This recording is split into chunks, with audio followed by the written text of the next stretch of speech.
So this guy looks like he's the Lucky Larry Silverstein of Boulder, Colorado.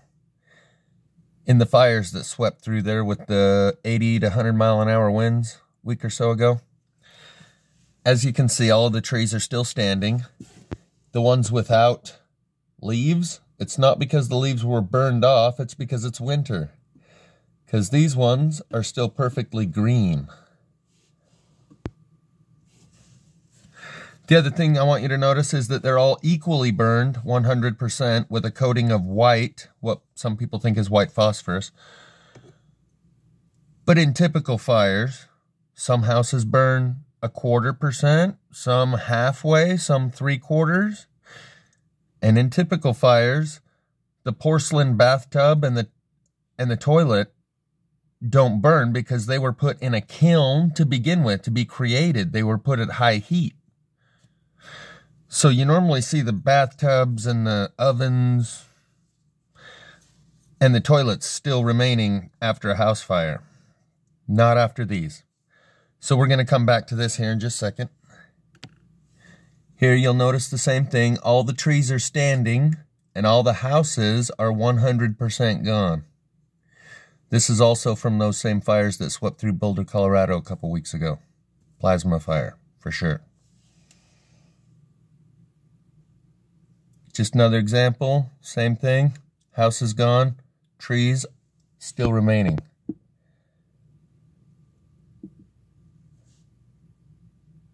House is 100% gone.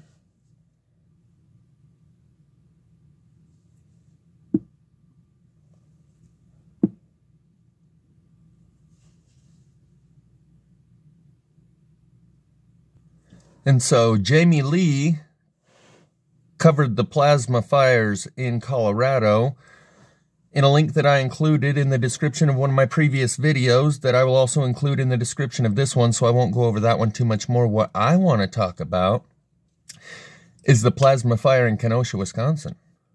You know, the place where all that peaceful protesting took place, followed by the trial of the century, Kyle, whoever his name is. I stumbled upon an image that was in a Mark Dice video, and it made me do a double take, and so I looked into it, and what I found is plasma fire at these car lots that Kyle was defending because he was on the Tucker Carlson show, and I just caught a part of the interview, and he was talking about Tucker even how he was defending these car lots. And Tucker asked him, so what, the car lot owner asked you to defend his car lot? He said, no, I asked him. And he said, sure, if you can. And so Kyle then continues to talk about 3 different car lots, all by the same name. I forget the name of the actual car dealership. That he was going back and forth. And in the trial, they would refer to them as dealership number 1, 2, and 3. And in that night of rioting, he was going back and forth to these 3 car lots. And when Mark Dice put a picture of one of these cars that's burnt at one of these car lots, in one of his videos, I did a double take and looked further into it, and I'll show you what I saw. So one thing about these cars, they all have the glass melted out, the ones that burned, and they all are missing the door handles. Many of them are missing the rims, and about 5 or 6 of them are missing the hood. This one is missing its hood. This one, we'll zoom in on them and get close-ups. This one. So this one. There's about 10 of them that I'll show you in one scene that are all missing their hood. Engines melted. This is definitely plasma fire. And the peculiar thing about it is there's a couple spots of cars that it didn't burn. These cars, it did not burn, along with these over here, and the building itself. And you'll see that the windows are broken in on the building. And that the cars are burned. There's like a line that goes right here where even the back end of these cars are not burned. Like it was directed in such a way that this is like Lucky Larry Silverstein's car dealership. And there was, instead of a resonant frequency, a frequency of dissonance around the building itself. Because as you can see, it's got burned cars on all 3 sides. And I'm going to show you close-ups where you can see just how precise that burn line is. Before we go in for a closer look, this is just a better image of the cars that didn't burn. There's about 3 of them right here. And these cars right here along the edge. Along with the front end of this car right here. So as the thugs come in and burn, they don't hit these on the front edge or these or the building. And you'll notice all the glass is completely melted, not broken out. But on some, I will show you what broken out glass actually looks like. So this is what you won't see any of on these cars. If they had their windows broken out, you would see glass around the edge. You see 0 glass around the edge on 99% of the cars that burned. That's a pattern. Like I said with the houses, usually they burn. Some are 3/4, some are half burned, some are quarter burned. It's 100%. The pattern is very repetitive and thorough. This truck seems to have attracted most of the heat from right here at the engine block, and the tires are gone. Some of these, the rims are gone. So another repetitive pattern you'll see is the rust color. All over here, the orange rust color. This is electrolysis. The metallurgist from the Northeast, what's his name? Mental Boost. He puts out videos all the time about what happened, about the metal that he goes and collects and analyzes from the beams from the World Trade Center. And there was something known as the Cheeto effect, because those giant beams were sticking out with bright orange covering them, because during this burning process, it causes electrolysis to happen. And as Mr. Mental Boost says, he believes it uses the smoke as a medium for ion exchange. Like normally rust happens using water as a medium of ion exchange over a long duration of time. But in this process, it's accelerated, and that's why things come out of these fires completely rusted. The other thing you'll notice as a repetitive pattern, the missing door handles on all of them. The glass around the edge, there is no broken glass on any of them. The glass is 100% missing. I'll show you a couple of puddles of glass that drips down right into the middle of the car. So the repetitive pattern here of the rust, 0 glass in the ones that burn. They're 100% missing their glass. In this case, somehow, I believe the aluminum of this radiator resonates to a different frequency than the steel of the engine block. And the bolt and the mounting brackets and the steel that holds it on, and that's why it literally dropped down. It's like the mounting brackets and the steel bolts that hold it on here have all melted, but the aluminum, which melts at a much lower temperature than anything else, is just fine. But it dropped down because the microwave frequencies going on here are tuned to the steel, not to the aluminum. And that's why you'll see plastic that also seems unaffected when things are completely obliterated around them. Again, notice none of them have glass. Door handle right here, missing.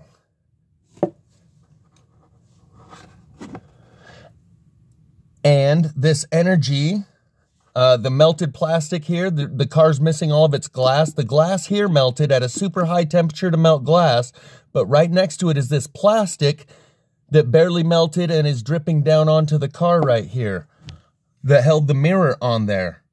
And they are literally touching one another. The temperatures required to melt this glass are about 10 times higher than the temperatures required to melt this plastic. But this resonates with the frequency and draws the electricity like the steel.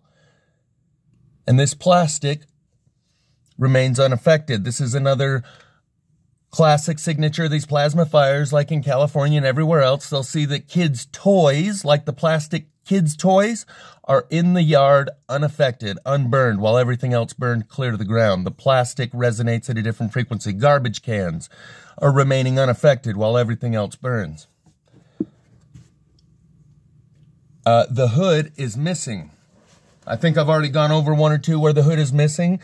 100% rusted thoroughly all over the car. These are definitely plasma fires. This one's got the door missing. And I think that's a different car because in this shot, it's got the driver door. So I think this is a different car with the hood missing. It just looks very similar. Hood missing. The engine block draws the most because it's the densest piece of metal. Works like an antenna to draw these frequencies to it. No glass anywhere around on any of these cars. No glass around the edge. No glass on the ground. I will show you here in a minute what glass on the ground looks like because the building that they left untouched, it has glass on the ground. And it has glass still attached around the edge of the windows that got broken in. None of these have any glass around the edges. And I'll show you some melted puddles of glass that appear to have fallen down in one of these cars. The rust, this is definitely plasma fire, guys. So it looks like they're doing some target practice. Again, the hood, completely missing. The rust on this one, the bright orange and bright yellow rust, most def, plasma fire. Oh, and here you go. This is the office building, unburned, unburned, unburned. Though this one may have its window broken out.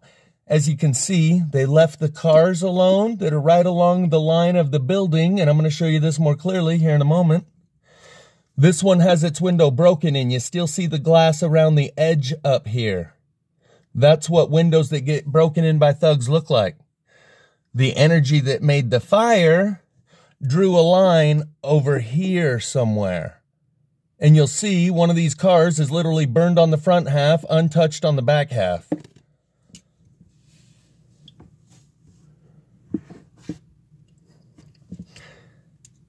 And that's not a very good shot, but you can see into the building here. The lighting ain't very good on this. I see it's really not picking it up very well. Let me lock that in. And you'll see inside this building, again, glass remaining around the edge, and you'll see broken glass laying on the ground in here. Broken glass laying on the ground here. But in those cars and around those cars, there's no broken glass. It's all melted. So there's looking into his office of the dealership that they left untouched, unburned. I mean, they broke in and thugged around and beat stuff up, but the type of fire that hit the cars didn't hit this place. Fire line here stops. The thugs clearly came over here. That means the thugs aren't what did this. Get it? Because if the thugs were the ones that did this, then they would have done this to that too. They clearly did all the rest of this. They broke and did the rest of the damage. Glass on the ground. From this point over, you won't find any broken glass on the ground. It's all melted.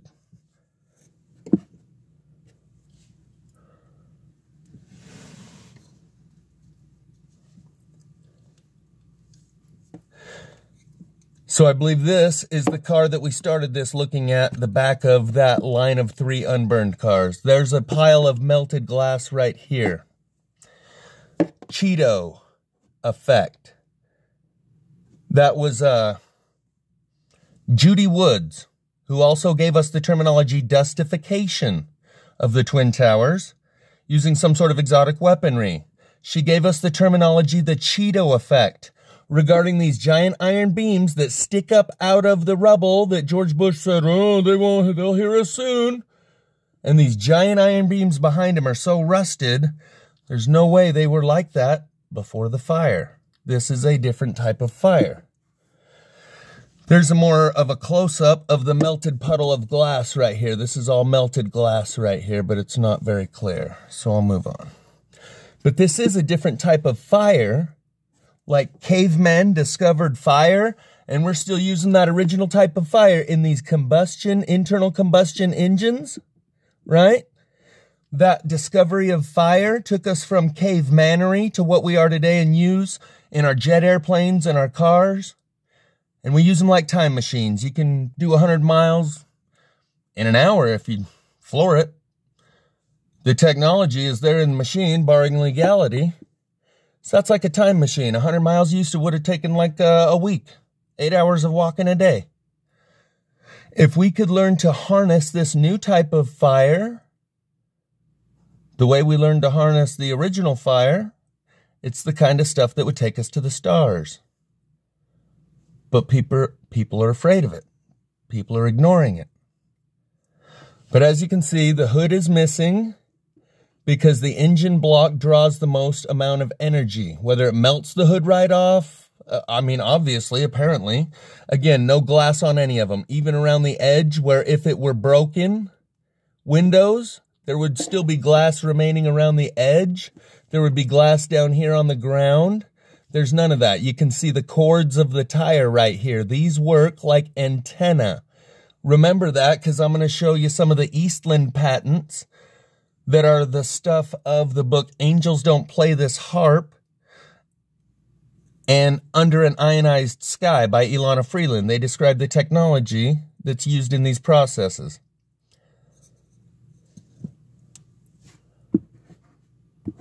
Oh, one other thing. Door handles. Missing. All of them. Just like all the glass.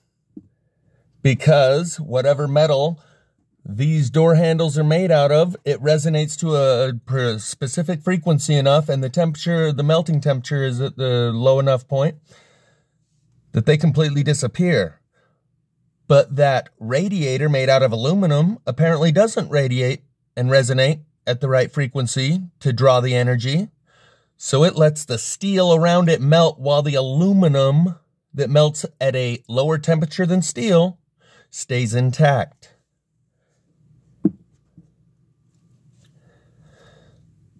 So this is a car where you can see it's not burnt, but look at the hood. Notice there's a burn line right here, discoloration right here, like it didn't completely burn and melt the hood. It looks like it melted the glass in the back half of this car. The glass is all missing, not even a little around the edge.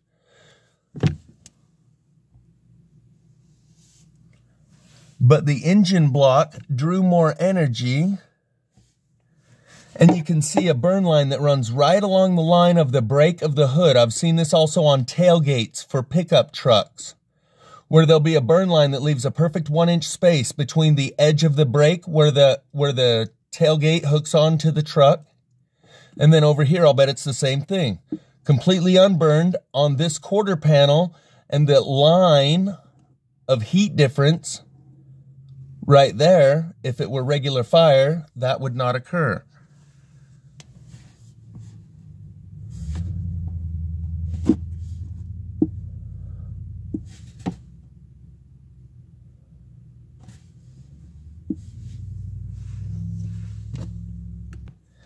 Notice this car over here next to it has the same thing going on. Completely unburned metal here and highly burned here. Right about the same line where this metal is unburned. Back here it looks like it's highly burned where the glass is melted. But right about here seems to be the burn line on both of these. You can see that's completely untouched right there.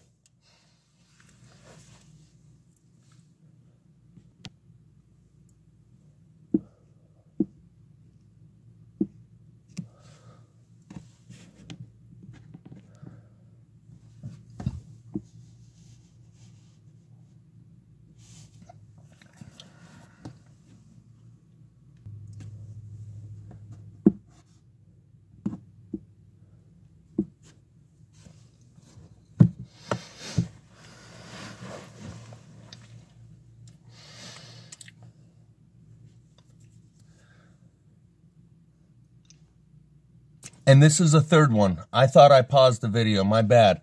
This is a third one in the line. So this one and this one are both burned on the back, unburned on the front. Here's a third one in the same line. The burn line is here.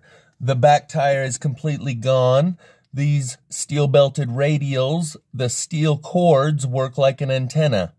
and turns the rubber to dust. That is a classic signature of plasma fire, turning it to dust. This glass, there is glass remaining around the edge, but it has a smooth edge, almost like it's melted from the middle outwards, because it doesn't have a jagged edge, but that may have gotten just broken. Also, you see discoloration on the hood, like it got hot, but it didn't actually burn. Oh, maybe that's spray paint. I'm not sure. Yeah, that's probably spray paint.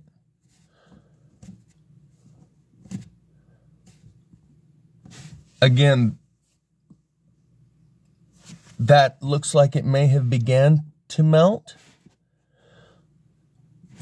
And the glass here appears to have melted out of the door, because there's not any around the edges, no shards around the edges, and the plastic mirror still remains right next to 10 times the temperature that it takes to melt the glass.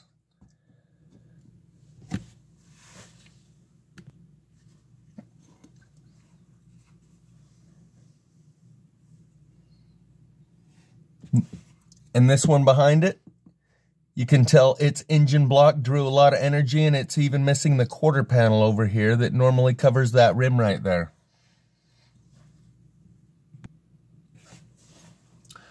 So it looks like the front end of this car is back behind this line on the concrete, which is approximately the burn line. Everything this direction got burned, and that's why this car's burned right there in alignment with. And this car had its hood back behind the burn line. Oh! Notice the consistency of the burn pattern. None of them are burned differently than the others. They all have all the burn patterns I've described.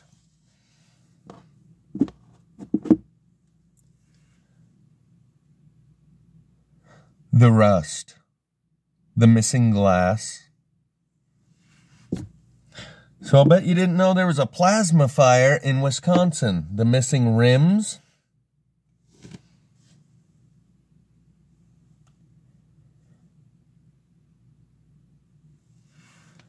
And so there was something weird, missing rims, about the idea that Kyle was running around defending these 3 car lots, 0 glass on any of them. This one looks like it might have the glass laying down here in the back. I'm not sure.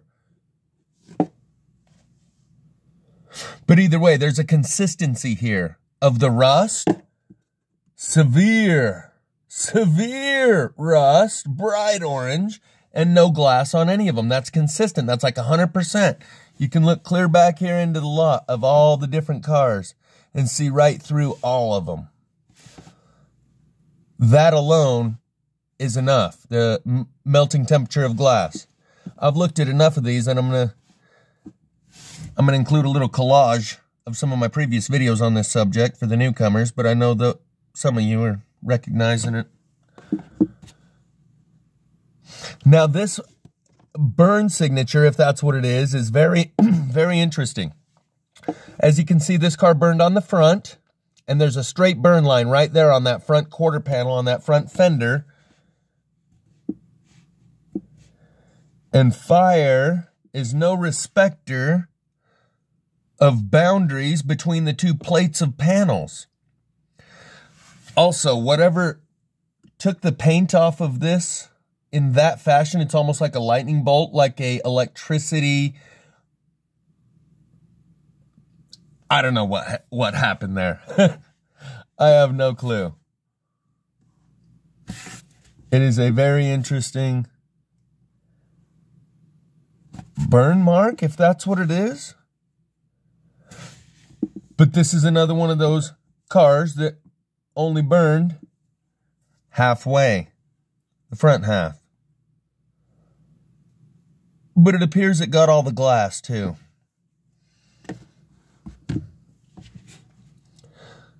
Missing rim.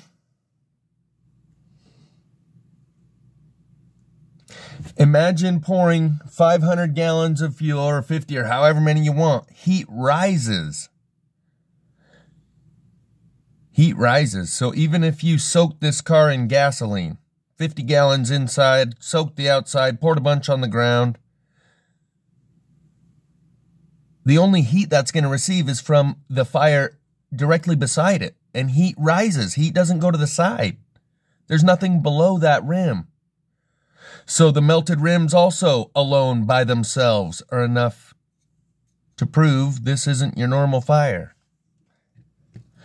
So for people who can't comprehend this, like someone who commented in one of my last videos about the guy who has his eyes smoking, smoke protruding out his eyes like exhaust, like there's combustion between his ears happening, said he must have got like a smoke grenade lodged in his head, which was acceptable from within his paradigm. That's the only thing imaginable. So it must be that.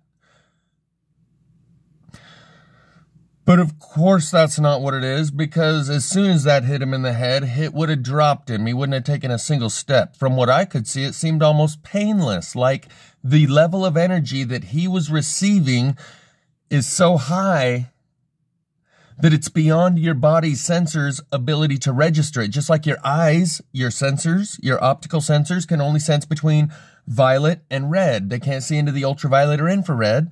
So with your nervous system, and the levels of energy are so high that your sensors don't even register. Anyway, so here's a little bit about ionospheric heaters. The deeper one probes Project Cloverleaf technology, the more obvious it becomes that the cosmic processes are being manipulated, aka plasma. They can manipulate plasma, open up the magnetic field, let that plasma pour in, charge their fiber optic laser weapons, and away we go. Anyway, the cosmic processes are being manipulated and employed.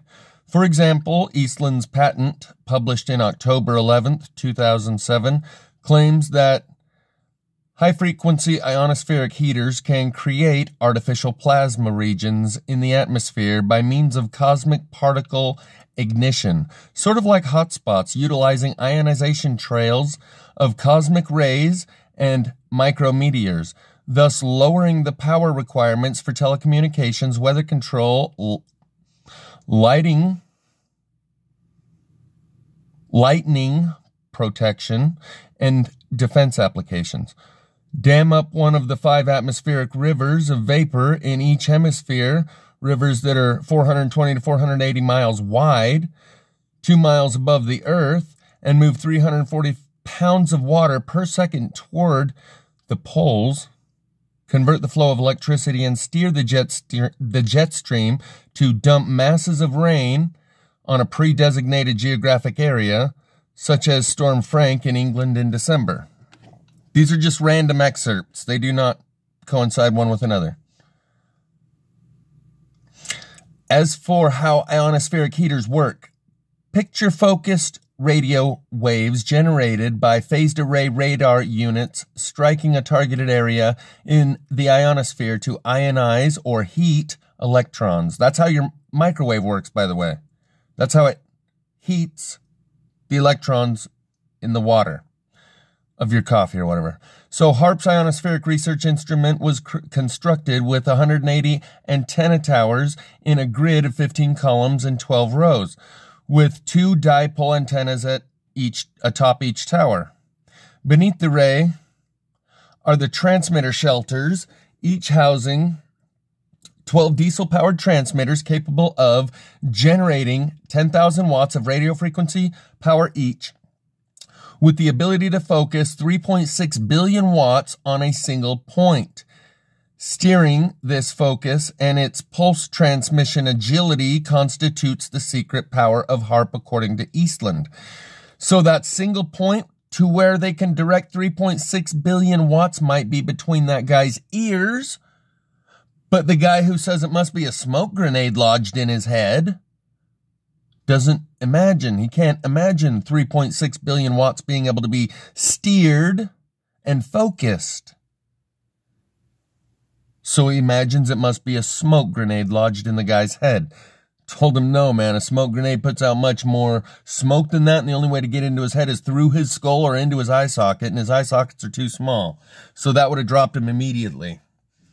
And the crowd around him doesn't look like they were a crowd that had just got fired upon with smoke grenades. But that was the only thing within the bookends of his reality that could explain why this guy's head is exhausting smoke / steam. It's got to be half steam because 90% of what's between your ears is liquid, right? Anyway, once the electrons in the ionosphere are ionized, they twirl down the magnetic lines of force, conjoining with Birkeland currents, ready to be steered by various radar instruments for a variety of military-industrial intelligence operations. Metal oxide nanoparticles are the golden key to the military C4 objectives. Nanocrystalline metal oxide acts as a semiconductor to activate acids and bases interacting with light, then bind with chemical and biological agents in strange synergies. With chemical trails feeding the radio and microwave frequencies, the military can tune to a certain frequency and transport it anywhere they want. They can build an antenna in the air and develop a system of computer communication with other systems through the clouds. Metal oxides enhance obscurants made from carbon nanotubes to help conceal exotic propulsion craft, jet fighters, and battleships from radar and sharp eyes. Conductive metal nanoparticles in the atmosphere act as a capacitor. Imagine when you hear this part, remember the steel-belted radials. They also act as capacitors to store energy and propagate conductive antenna fields. When metals, not even just the ones suspended in air, but the ones circulating around those steel-belted radials, when metals are hit with radio frequency, they resonate the length of the wave, then duplicate it. So I'm just going to quickly go over some previous videos that I've made on this same subject that will be linked in the description, such as this one called The Silent 9/11 Still Goes Unnoticed, a New Pearl Harbor Worldwide to Unite Us All in Our Shared Fate. In the description of this video is this one titled Arming Firefighters with the White Hot Sword of Truth, where I speak with firefighters on the scene of these fires and the aftermath remnants and explain to them my understanding of it. And I know they're under gag orders about this, but as we read, cosmic energies are able to be harnessed and directed, but they are cosmic energies, so they can also be released through things like a magnetic pole reversal. So I think there is a combination of both happening around the world. Here you can see the rustification of that car that's right here in the thumbnail. And all of these cars that are melted along this roadway. And the trees alongside the roadway, unburned. That video is actually a two-part series. As you can see, this is part 2 of The Silent 9/11 Still Goes Unnoticed. And I'm going to play the first little 1 minute of it here for you. Magnetic field, we're going to part number 2. So I've said before that when they cracked the magnetic field, my brother-in-law saw a flashing bright star during the day while the fires were going in Spanish Fork. They can charge the fiber optic lasers for free when the magnetic field is cracked open and the solar plasma is flowing in, and direct it. Otherwise, the natural phenomenon is something more like what you saw with the straight line burning across the field, where a magnetic flux line is moving across the ground. And I think in some cases, they're actually directing it out into the rural areas in the wilderness so that it doesn't ground out. This could just be a natural filament grounding out right here between the earth and the sky, or it could be directed. But I believe there is evidence of what appears to be both. Or it could be the fiber optic cable that's buried beneath the road acting as a conduit and an antenna to create that electrical connection between the ground and the sky. Here's one that I created a couple of months ago. It was earlier this summer. Pinpoint accuracy of directed energy producing spontaneous automobile combustion. They made these two vehicles. There's one here and the one here. Burn to that degree inside of a garage without catching the house on fire. And you notice it burnt this rim completely off, yet it still has this rim.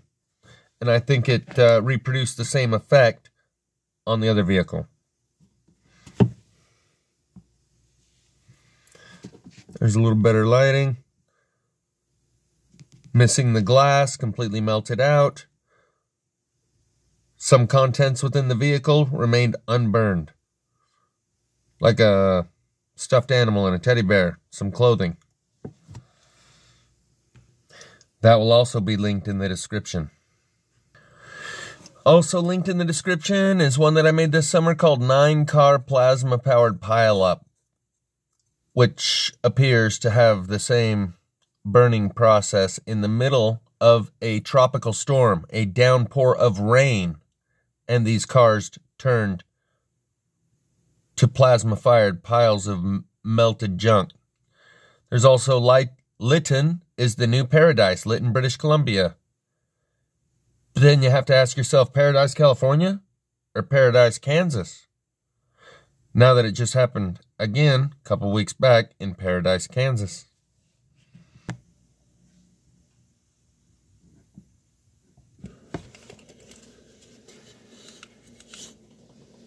So here's an after, and there's before. And you can see this same truck, the semi-truck, and the black truck before, when they're already piled up, and then after. This wheel right here is that semi-truck wheel.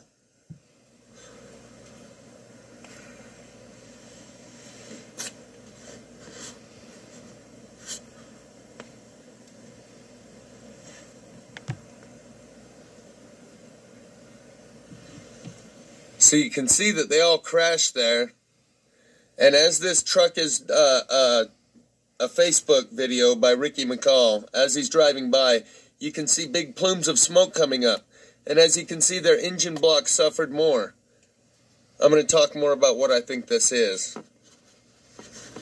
So you can see it was raining. As this guy drove by, there's his windshield wiper.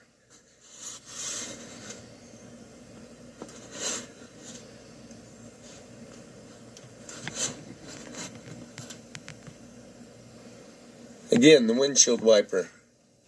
And that's what it looks like afterwards. Approximately the same angle.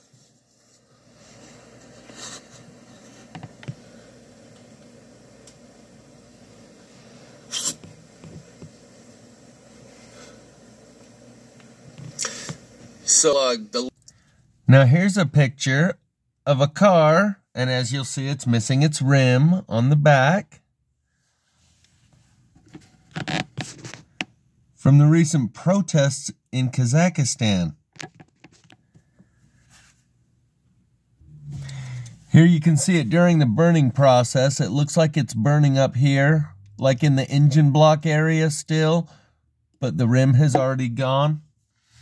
And notice over here, the whole floor is on fire simultaneously. In a regular fire, if a fire starts over here, by the time it burns clear over to here, this part's already burnt out or moved its way up. The whole floor is on fire simultaneously.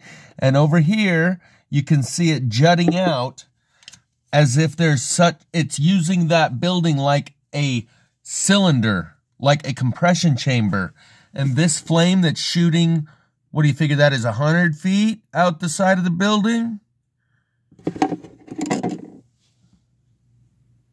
There is internal combustion going on in that building to a degree where it's literally shooting it out the side of the building, almost creating a compression chamber inside of there. Oh yeah, and the car. You can see it looks like the car is still on fire, but just under the hood, as usual with these types of things. And you can see the rim that's melted to a puddle at the bottom there. So it seems like we might be getting some test firing going on. Whether it's between Smoking Man's ears, or over here, or over there in Kenosha, or over there in Kazakhstan. They're just going crazy with these things, man. They are tuning them in and dialing them up. And it's just the never-ending story. And with that, let's jump into some good news. Here you see the 2019 to 2020 flu season compared to the 2020 to 2021. In 2019 to 2020, there was 38 million. In 2020 to 2021, there was 1,822. I haven't done the math to figure out what the percentage is on that, but it's like the flu disappeared by 99%. And as you can see, this is from the most trusted name in news that your normie friends and family will trust. So it's like they have to tell you what they're doing, and this has been open knowledge for quite some time now. But, as this guy says, it baffles me that the entire country does not question this. So they didn't just put this out there on some side stream conspiracy theory channel. They put it right there on Fox News to alleviate themselves from liability. I showed this to my stepdad day before yesterday when he started saying, oh, but the cases are starting to go back up in the cases. I was like, dude, cases is a magic spell. Here, let me show you some numbers that they put out. And when I showed them the Fox News logo, that made it legit, you see. Not like just some sort of crackpot stuff. See, because if you just showed your normie friends something like this, they'd say, well, what does that mean? Anyone can make up some sort of infographic. But if you show them that it's got the Fox News seal of approval, the trusted authority, they're like, oh, wow. It really dropped to 1,822? From 38 million, and you can see all of the preceding years. Other than that 45 as an outlier in 24, it's approximately 30 million every year of the flu up until the 2020, and it dropped from 38 million the year before to 1,822. And they told you this. That's the CDC's own numbers. But wait, there's more.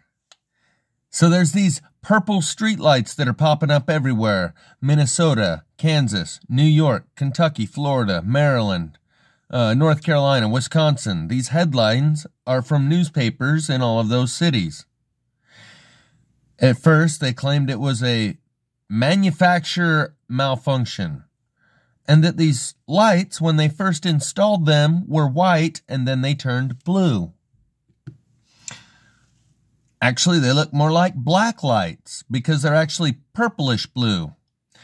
And Call for an Uprising did a video on them today, but I think it's an understanding that's been around for a while. Jamie Lee from A Plain Truth did a video on LiFi, blue LiFi.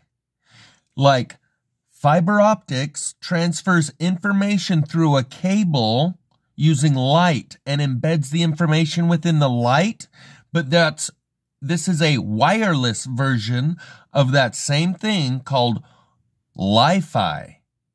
Just like your Wi-Fi transmits the information through the airwaves without a cable, this is the cable-less version of fiber optics. Fiber optics without the cable. LiFi. There's also something called LiDAR, which is a form of radar. And I'm going to show you something that turns these mice into killers using a blue light on their brain. But in order to make the mouse susceptible to this blue light, first they must be introduced to a virus that makes their brain and the neurons in their brains susceptible to this blue light that targets the predatory behavior and turns them into an instant, aggressive, hostile killing machine.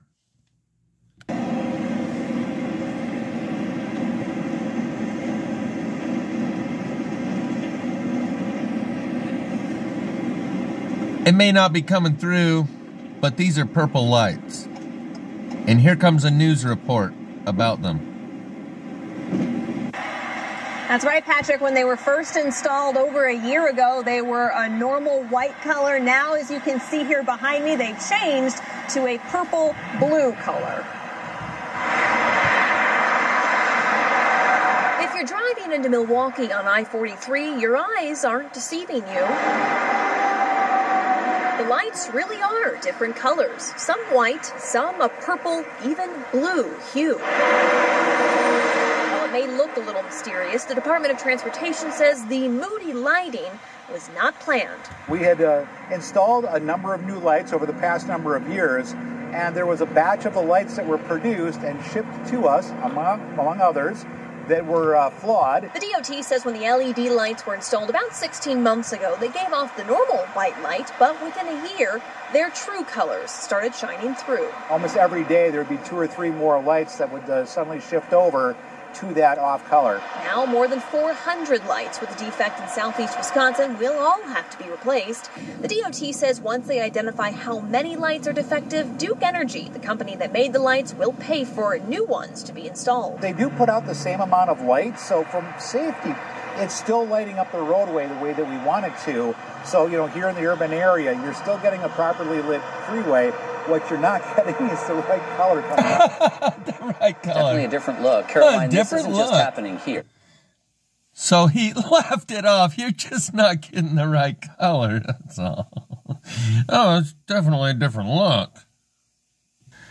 If the audio wasn't high enough on that last video, the link will be in the description. Now, here's a video that I made a while back called Optogenetics, Blue LiFi, and the Signal. So this is the laser light that I've discovered coming out of the front of my new phone anytime that it's turned on. And now I'm going to go show you some stuff about optogenetics.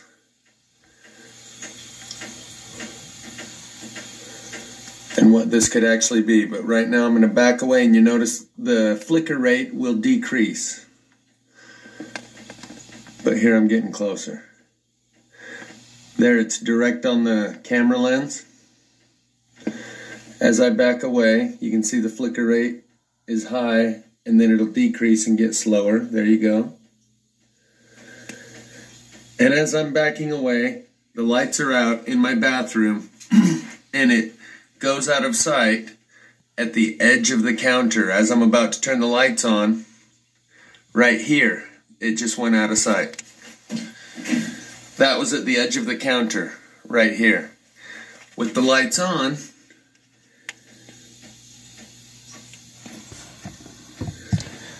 mind you, this is a blinking ultraviolet light. It looks purple, but you can't see it with the naked eye.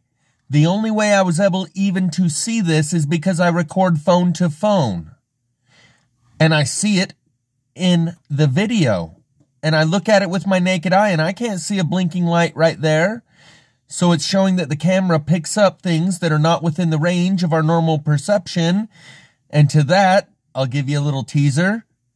Jay Dreamers recently did a Truth in Movies decode on the movie They Live and talked about how ultraviolet, and he showed you the examples of how lenses that can see in the ultraviolet spectrum see a bit differently. So the glasses in They Live may have had to do with ultraviolet light. And Jay said he thinks there'll be a new type of light. And we'll all be able to see things differently. Kind of like I said, you'll see it in the others but not in yourselves. And it will be like in the end of that movie when they destroy the transmitter that kept us from being able to see. Jay also talked about how Hoffman lenses are the name of those glasses. And he related it to LSD, and many people have said that they see the lizard people when they do the LSD. Sorry for the sidetrack. My point was that this ultraviolet laser that's blinking on this cell phone is invisible to the naked eye and only visible when you record it with another camera. Focus. Anyway, with the lights on, you can see it at about the same distance.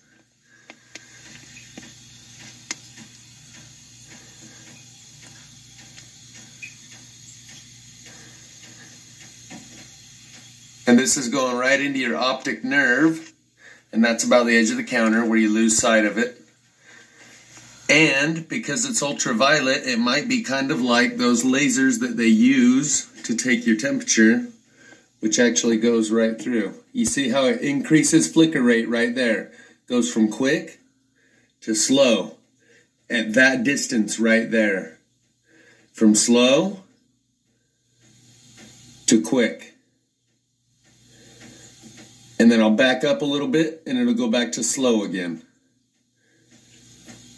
See the flicker rate difference? Keep that in mind. Frequencies matter a lot. So I'm about to show you some screenshots from the link in the description.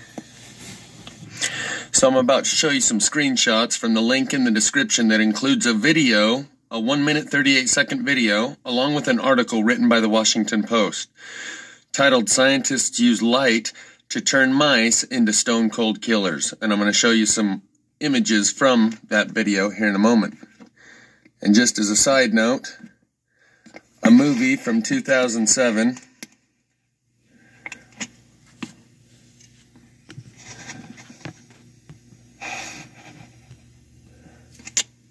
A mysterious transmission that turns people into killers invades every cell phone, radio, and television. Samuel L. Jackson. People turned into zombies using the cell phone through a mysterious transmission. Let's look at some images from the link that'll be in the description where you can watch the entire video. Scientists used light to turn mice into stone-cold killers. And notice this laser that goes into the top of his head? They call it a laser, and the instant it turns on, the mouse attacks.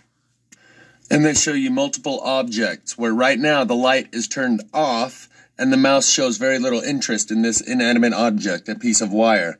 They turn the light on and the mouse attacks. And they show you this with multiple different instances. A live cricket. He goes to the other side of the cage and shows no interest in the cricket when the light is turned off. Then they turn the light on and he chases the cricket around and attacks it as it runs around the cage. They do it with a fake bug. For some reason the light on my screen turned down, but they do it with a fake bug. The mouse has no interest. Goes away from it, turn the light on. The mouse attacks instantly, and you can watch the very instant they turn the light on, and they call it a laser. Optogenetics is the manipulation of neurons using light. Scientists targeted the neurons that control predatory hunting. Don't worry, scientists aren't trying to create monsters. They say they just want to learn about brain networks. Mouse has no interest. Turn the light on. Oh, there it is too. It says in the upper corner, laser off. Mouse shows no interest. Laser on. Mouse attacks. And so this whole time, while I'm sitting here with this pointed at my face, the laser is going in through your optic nerve. Again, notice the flicker rate.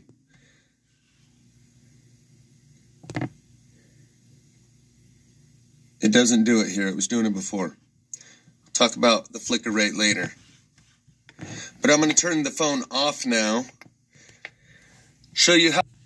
Okay, so now that we talked about the possibility of those purple lights being blue LiFi, let's talk about LiDAR. In this video that'll be linked in the description, called How LiDAR is Transforming the World. Notice the plane that's flying over is painting the ground with its light. A specific area. LiDAR, or light detection and ranging, is a popular remote seeing method.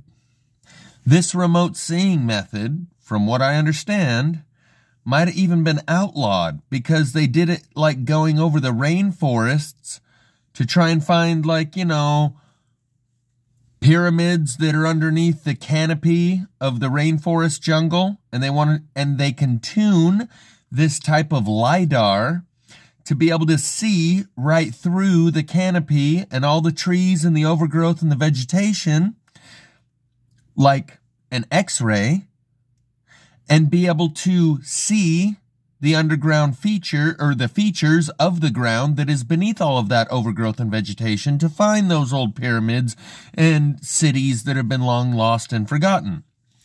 Problem is, the next year or two after they fly over and paint a path like you see with this airplane, all of the vegetation's dead, like they hit it with microwaves that killed the trees in a major way.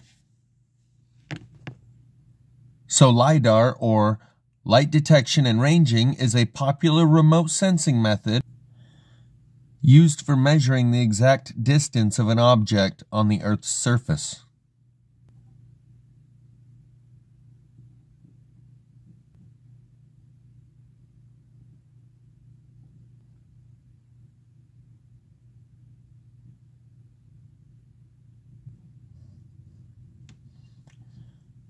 Maybe they're used for meta, and they will be part of the metaverse.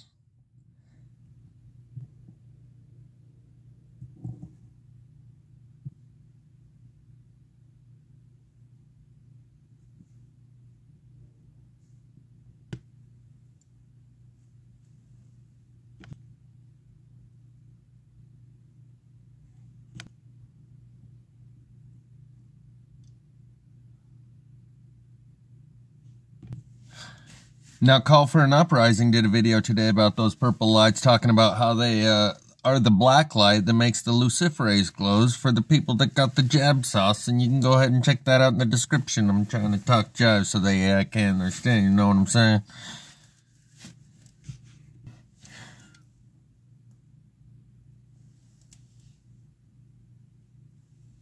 So it's like an X-ray that penetrates the water and gives you the topographical features of the surface below.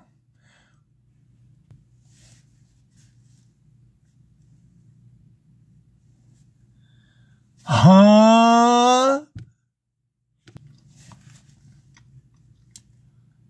So LiDAR is like the all-seeing eye of the AI? Never fear, LiDAR is here. Look, they even show this drone as the eye at the top of the pyramid.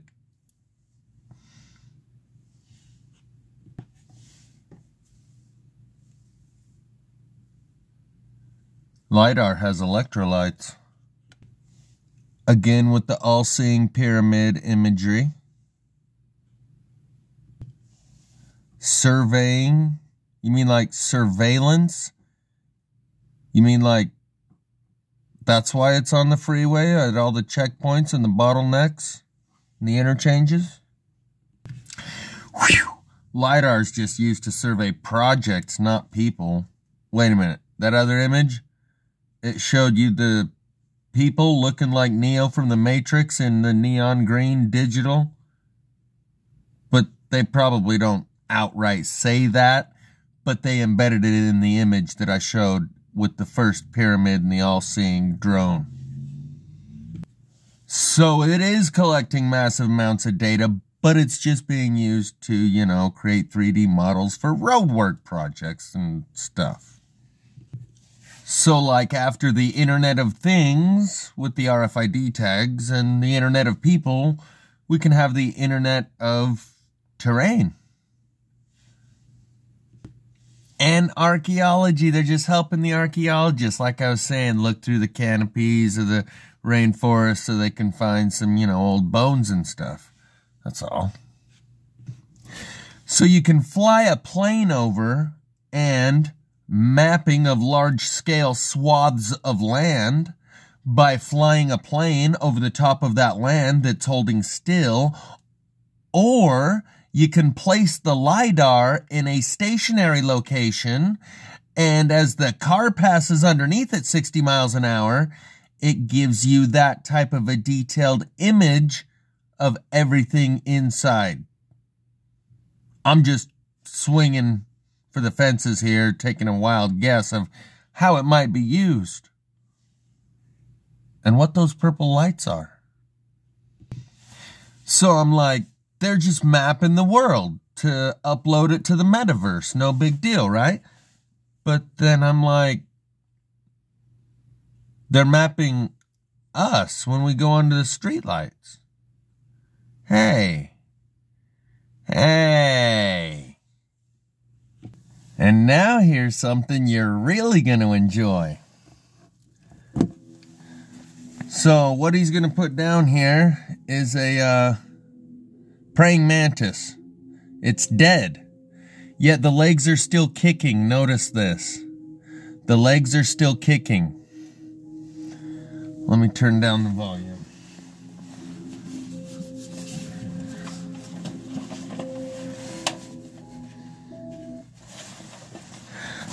And what crawls out of it is a Hydra-bulgaris, a water parasite that's as big as or bigger than the praying mantis that it's inside of. And watch it kick the legs. The legs will kick. Like it's got one of its tentacles stretched into each one of the praying mantis's legs.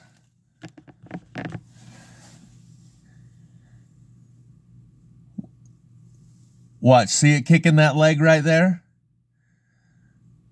See it kicking the leg? Like it's got a tentacle clear down into that leg that it's trying to kick loose. And so when it's a water parasite, and when it first got into the praying mantis, it was probably very small. But it grew over time to even larger than the praying mantis. Now people claim to see these hydras in the sauce. So tell me how that big old giant thing on the left just crawled out of that little thing on the bottom right. So imagine one of these inside of a person extending a tentacle into each arm, each leg, and up into the back of the head, presumably. It would be a 5-tentacled hydra. But in this case, it looks like 1, 2, 3, 4, 5, 6 tentacles that we can see right there in accordance with the number of legs that the praying mantis has. One more time just for an encore. Now that you know what you're looking at, watch the legs kicking slightly. Oh, here he comes. There he's got his first couple tentacles reaching out right there. And he comes to give you a close-up. I'd prefer he leave it in the water so as we can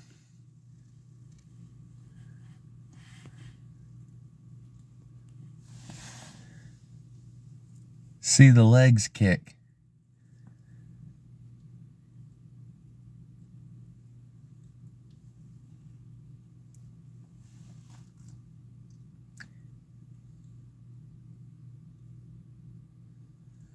So that means there's actually only like 4 legs on the praying mantis, and then the 2 front ones that are more like claws, pincher things.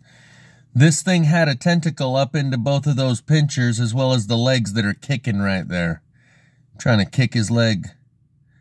So this thing was literally controlling, as you can see, when he wants to make that leg kicks. Who was actually in control at the end of the life of the praying mantis? The mantis or the parasite? It appears the parasite. Look, man, he's shaped like the eye of Ra right there.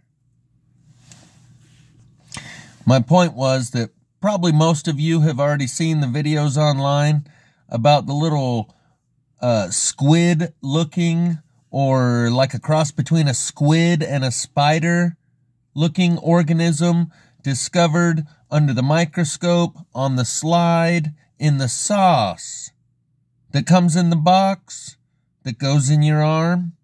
Yeah, that sauce. People that have put it under a microscope have discovered these little squigglers that look like Hydra-bulgaris under there. And one lady was doing an interview and said this thing literally lifted itself up off the slide, like it's doing push-ups under the microscope. I don't know if any of that's true, but if you kind of superimpose what you're seeing here on the screen with what they're showing you on the slide under the microscope that supposedly came from the sauce. And you have a perfect recipe for the invasion of the body snatchers. So the link in the description will show you the Futurama episode that depicts the world after we've come to know and love our tentacled gods. And what is this in the background? Anyone recognize that? I don't dare show any of it or I'll get a copyright strike, but I might show a couple more still frames. So here you can see that the tentacles have kind of taken over their world out here behind him in the window over here. Tentacles, tentacles everywhere. But they're kind of all good with it. In fact, they've kind of come to maybe some sort of Stockholm syndrome and to love their body snatcher captors. Newscaster lady, she got a tentacle stuck to her. Tentacles coming up out the toilet. So anyway, to make a long story short, he becomes the tentacle pope, and as you can see, he's got his tentacle followers, and they all love the tentacle, and it's all about the tentacle. And they all sit around in Times Square, listening to the message from the great tentacle.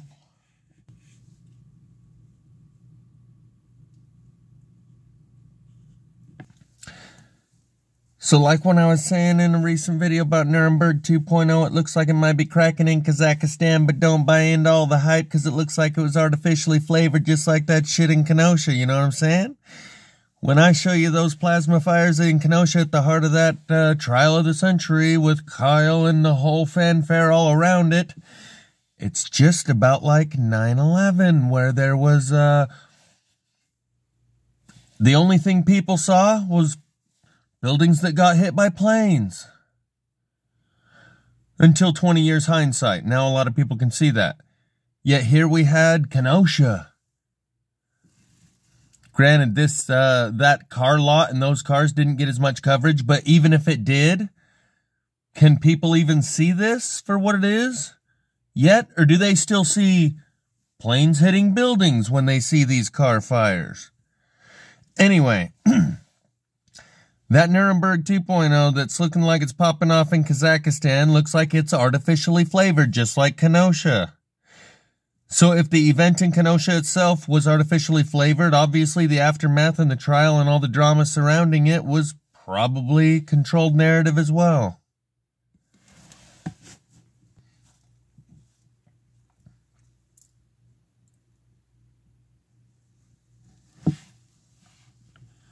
So I haven't seen much coverage of this. But Monograph says the little people rose up. But by the looks of that car, I'm not so sure that's the case, because little people can't do that kind of a fire no more than thugs in Kenosha can. So is this really little people overthrowing, rising up? Or is this intentionally being triggered? They're kettling us, pressure cooking us, and they want the catalyst to happen. Because Kazakhstanians can't make a car look like that. Neither can Kenoshans.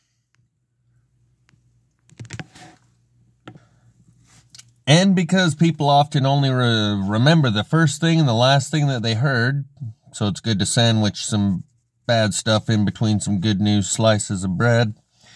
If nothing else, remember this: 38 million cases of the flu season, which was average between 45 and 24 as the list shows, from 38 million to 1,800. Remember that by your trusted source in news here. Not some fringe crackpot. For the normies, this gets through to them because it's got the seal of approved and authority, the canonized doctrine, the approved and authorized seal of approval here. It's a brand new phone. I'm kind of having trouble running it. It's got a slick screen still. I need to scratch it up a little. Show your grandmama and your grandpapa. These are the official numbers from the CDC from the year 2012 clear up to the year 2020.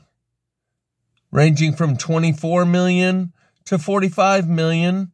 Right there in the average of 30 to 35 million cases of the seasonal flu a year. 2019, 38 million. Right there in the ballpark average range.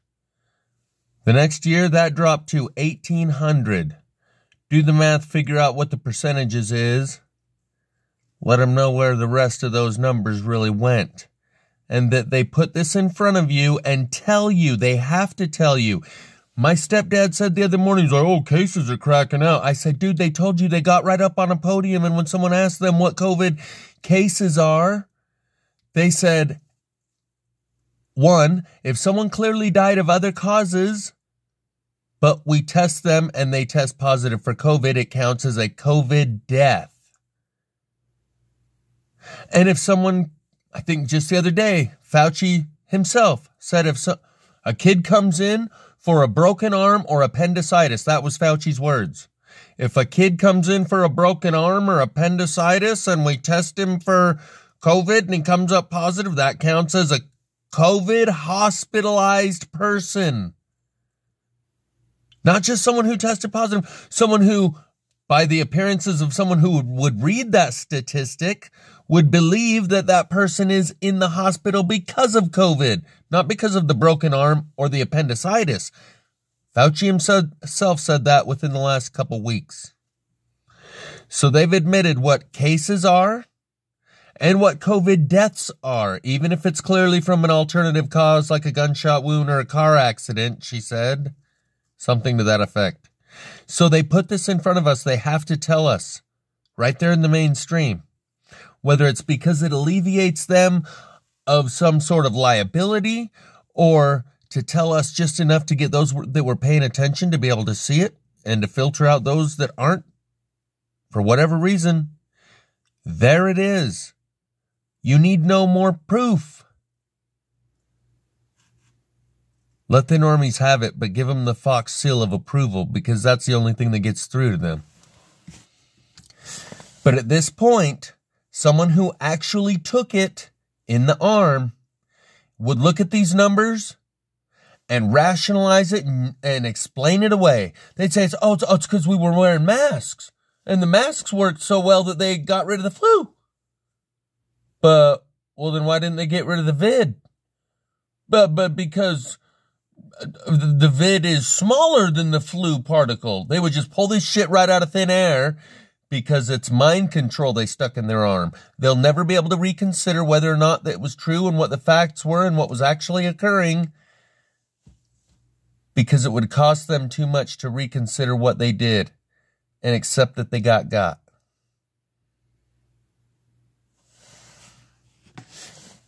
And instead, as these things continue to roll out and become more obvious, they will, instead of accepting they got, insist that you get got.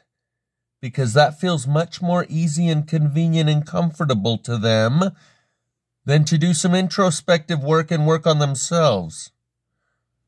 Instead, it's like when a cancer patient gets their head shaved. When they lose their hair from chemo, the people around them will often bear their shame with them by shaving their heads. Well, these people want you to bear their shame with them. And you to get got to so they don't feel so bad. That's the idea of shaving your head when the chemo patient who has cancer loses their hair. The people around them have been known to shave their heads so that we all look bald. So you're not the only one that looks stupid or feels humiliated or embarrassed or dumb. We'll all shave our heads so that you're not the only one. And that makes you feel better because other people are humiliated, embarrassed, degraded, etc. A redistribution of your shame and guilt and feelings of anxiety, rather than accept what you did. You insist that we share in your failure and downfall and shortcoming. And they will. Because otherwise, it's the end of the world for them. Their self-image and worldview, they will have an identity crisis. Should they accept to let reality into their little bubble? Instead, they must suck you into their bubble, lest their bubble pop. And so they will fight like it is a matter of life and death, because it is ego death, death of their self-image and worldview. And to stop that from happening, people will go to crazy lengths.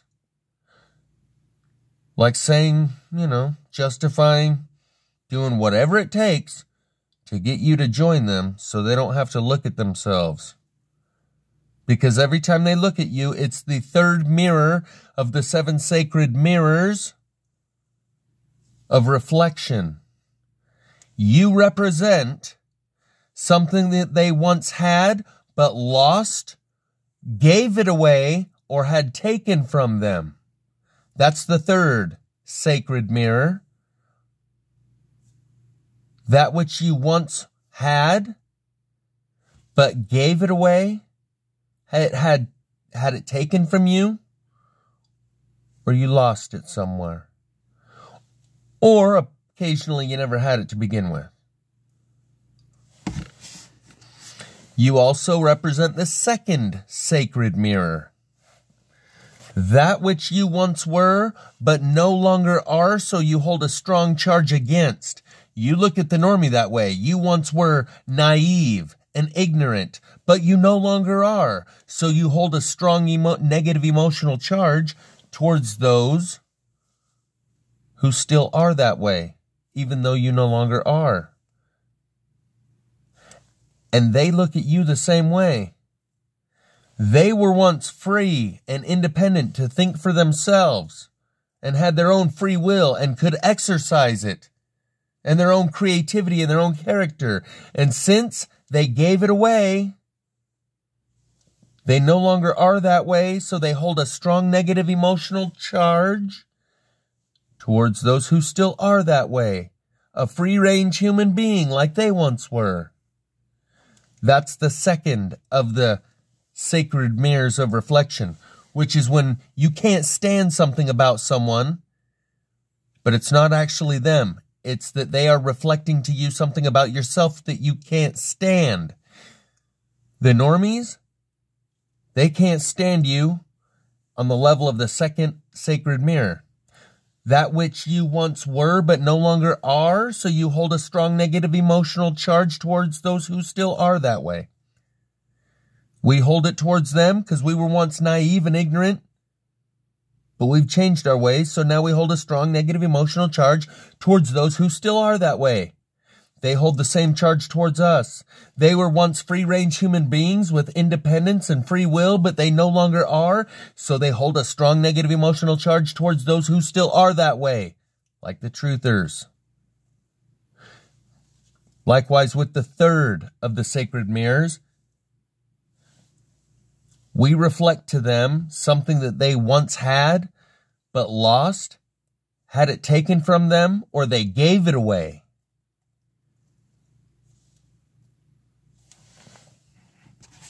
And rather than deal with that internally and do that introspective work and recognize, they will demand that you give it away. So they don't feel so bad because we're all in this together, right?